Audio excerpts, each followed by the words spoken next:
Thinking clearly is one of the most valuable skills you can possess. It transforms you from someone overwhelmed by complex problems into someone who sees missing connections, while everyone else remains stuck and confused. This ability is incredibly rare, and it almost universally positions you as one of the most valuable people on any team. However, even the most intelligent and high-functioning people often fall into three common traps that make clear thinking far more difficult than it needs to be. Understanding these traps is the first step toward reclaiming your focus and becoming a more effective problem solver. The first trap is the instinct to think harder when you feel stuck. When you are facing a difficult problem, your natural inclination is to dedicate more time and effort to it. You run through mental simulations while eating, sleeping, or lying in bed, hoping that brute force will eventually yield a solution. However, this is often a sign that your brain is entering cognitive overload. The human brain relies on what is called working memory, which serves as the mental workbench where you process information. This memory is limited in capacity. If you try to hold too many variables at once, you will reach a point of diminishing returns. The more you try to force a solution, the lower your clarity becomes. Instead of thinking harder, you need to think less. This aligns with a concept in computer science known as the separation of concerns.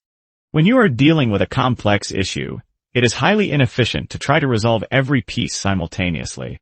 Instead, take that unresolved mass of information and break it into individual components. By separating these components, you can focus on resolving each one independently. Once you understand how each part functions on its own, it becomes much easier to put the pieces back together to solve the larger puzzle. Don't fight the limitations of your own brain. Work with them by isolating variables. The second trap is believing that overwhelm is a capacity issue. When you are buried in tasks and deadlines, your initial thought is often, how do I get through all of this? This is a major productivity trap because you cannot realistically get through everything at once. When you feel overwhelmed, it is rarely because you lack the capacity to do the work. Rather, it is a triage problem. You simply do not know what needs to be done first. The solution is to adopt the theory of constraints. Ask yourself, what is the one biggest factor that, if resolved, would make everything else simpler? If you have a massive, complex project, do not try to fix every detail immediately. A powerful tool to use here is dependency mapping. Write down every factor, concept, or event relevant to your problem, and draw lines showing what blocks what. This visual map will highlight exactly where your biggest constraints lie. By focusing your energy on unblocking that one constraint, you stop running on a hamster wheel of urgency and start making real, meaningful progress. The third trap is failing to work in confidence intervals. We often try to reach 100% confidence in our decisions, believing that precision equals correctness. We analyze every detail until we are paralyzed by the fear of being wrong, seeking a level of certainty that is rarely possible in complex, messy systems. The trap here is aiming for absolute certainty at the expense of progress. Instead, aim for accuracy by adjusting your confidence interval.